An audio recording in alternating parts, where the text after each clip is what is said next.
जय श्री कृष्ण। राधे राधे। आइए हम जानते हैं अपनी सारी चिंताएं कैसे दूर करें। नमस्कार दोस्तों, आप सभी का मेरे YouTube चैनल पर आप लोग का स्वागत है। दोस्तों, आज के इस वीडियो के जरिए से आपके साथ श्री कृष्ण की कहानी शेयर करने वाली हूँ, जो आपकी सारी चिंताएं दूर कर देगी। दोस्तों, आपको इस कहानी से बहुत कुछ सीखने को मिलने वाला है, इसलिए इस कहानी को अंत तक ध्यान से जरूर सुनिए। तो बिना समय गवाए चलिए कहानी की शुरुआत करते हैं।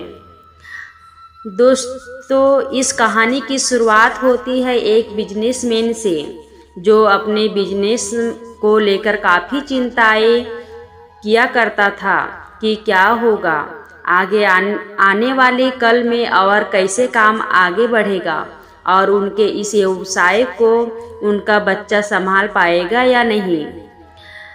उस बिजनेसमैन का एक लड़का भी था, जो उनसे काफ़ी बार कहता रहता था कि पापा, आप मुझे हमारे इस बिजनेस को संभालने का एक मौका दीजिए, क्योंकि अब मुझे भी बिजनेस करना आ गया है। लेकिन वो व्यक्ति कभी भी अपने बेटे को मौका नहीं देता। दोस्तों, एक दिन इस बिजनेसमैन को दिल का दौरा पड़ जाता है और इसके चलते उनको हॉस्पिटल में भर्ती किया जाता है। जैसे ही ये खबर उनके बेटे को पता चलती है, उनका बेटा दौड़ कर के हॉस्पिटल में पहुंचता है। बेटा हॉस्पिटल में पहुंचने के बाद उसने ये देखा कि उसके पापा अब एडमिट हैं और डॉक्टर ने उससे ये कहा कि आपके पापा अब पहले से थोड़ा ठीक है और धीरे धीरे करके वे अब रिकवर हो जाएंगे।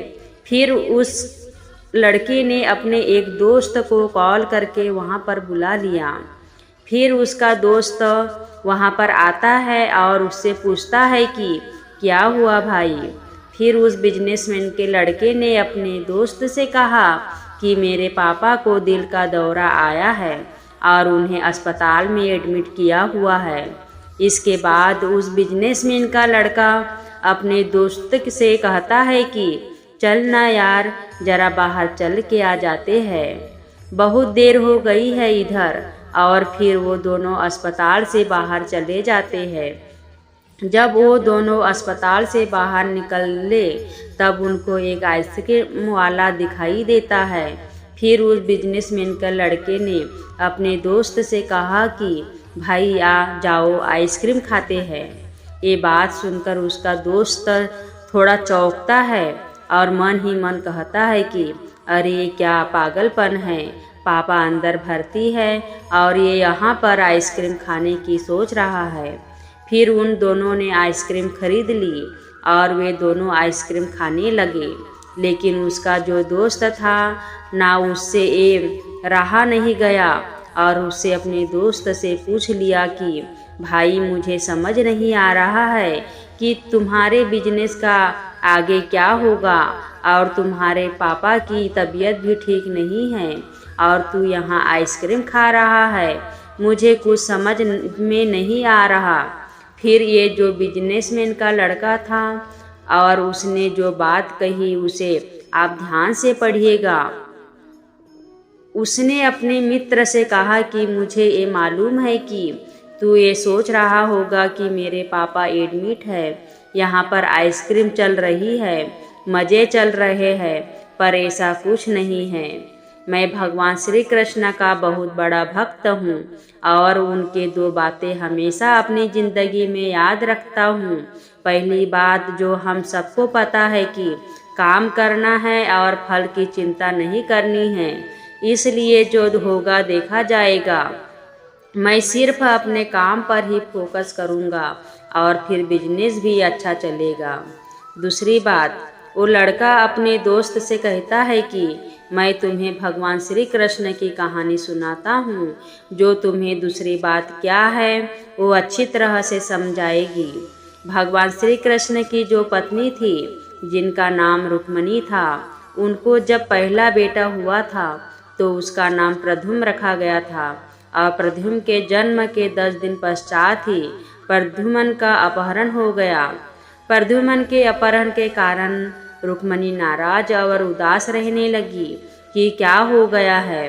भगवान श्री कृष्ण रुक्मिणी जी से कहते थे कि चिंता मत करो, क्योंकि प्रद्युम्न जहाँ पर भी होगा वहीं पर ठीक होगा। लेकिन इतना समझाने के बावजूद भी रुक्मिणी अपने बच्चे को चिंता में उदास और निराश रहती थी। और इस तरह चिंता करते करते रुक्मिणी जी के 18 साल बीत गए। 18 साल बाद द्वारका में जब प्रद्युम्न की वापसी हुई और जब प्रद्युम्न द्वारका में वापस आए तो उनके साथ में उनकी पत्नी मायावती भी थी। अब समस्या ये थी कि मायावती की उम्र प्रद्युम्न से 20 साल ज़्यादा थी। वहाँ रुक्मिणी पहले तो खुश हुई कि बच्चा वापस आ गया और फिर से दुखी हो गई, क्योंकि इतनी बड़ी लड़की से शादी की। इसलिए रुक्मिणी फिर से भगवान श्री कृष्ण से जाकर कहने लगी कि ये क्या हो गया। फिर भगवान श्री कृष्ण जी ने माँ रुक्मिणी से कहा कि जो हो गया है उसको स्वीकार कर लो और आगे बढ़ो और चिंता मत करो। लेकिन माँ रुक्मिणी ये कह रही थी कि बड़ी लड़की से शादी क्यों कर ली और यही लड़की मिली थी क्या, और इस बात को स्वीकार नहीं कर पा रही थी। इसके कारण 8 साल तक माँ रुक्मिणी जी दुखी और निराश रही। 8 साल के बाद रुक्मिणी जी ने ये स्वीकार कर लिया कि प्रद्युम्न ने जो यह शादी करी थी वो ठीक है और इसके लिए ज़्यादा चिंता करने की ज़रूरत नहीं है, और उस शादी को उन्हें स्वीकार कर लिया।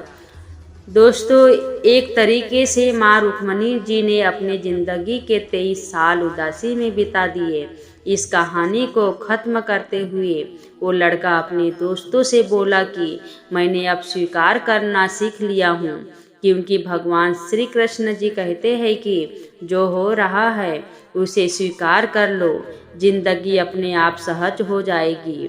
दोस्तों, ये छोटी सी कहानी जो हमें 2 बड़ी बातें सिखाती है और ये बातें मैं आपके साथ शेयर करना चाहती हूँ। हमारी ज़िंदगी में जो कुछ भी घटता है उसे स्वीकार करना सीख लीजिए और फिर ज़िंदगी अपने आप सहज हो जाएगी।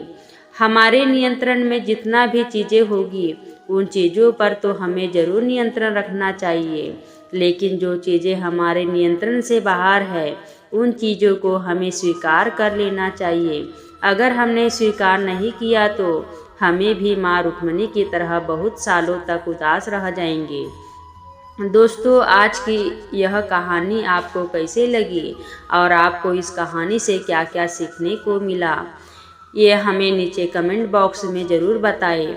साथ ही अगर आपको भी कृष्ण की ये कहानी पसंद आई होंगी तो इस कहानी को अपने दोस्तों के साथ अवश्य शेयर कीजिए और मेरे वीडियो को लाइक सब्सक्राइब कीजिए।